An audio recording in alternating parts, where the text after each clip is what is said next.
How to password protect a folder on Windows. So let's get started. Firstly, Windows does not shut about the fact that it is possible to encrypt folders, so you will have to delve deep in order to find this option. Start by collecting together a series of files that you would like to protect and place them all in the same folder. You can then right-click the folder and select Properties, or click the button in the toolbar and select Properties from the menu that appears.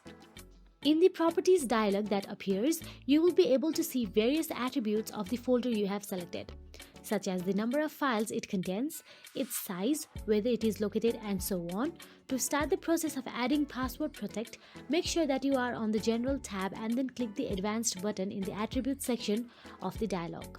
Now, in the Advanced Attributes dialog that appears, look to the lower half in the Compress or Encrypt Attributes section. Here you'll find two options, one about compression and one about encryption. And it is only possible to enable one or the other. Tick the box labeled Encrypt Contents to secure data and then click the OK button. Now back at the Properties dialog for a selected folder, click the Apply button and you will see a Confirm Attribute Change dialog.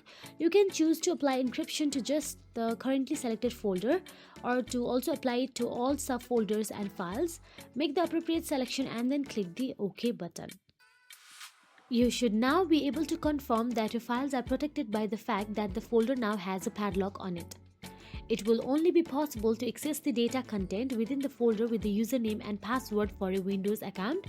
So when you are logged in, there is no need to enter a password. If you are not able to see this encryption option covered above, it means it is not available in a version of Windows. Then, that is it. If you found this video helpful, please like, share and subscribe, and thank you so much for watching.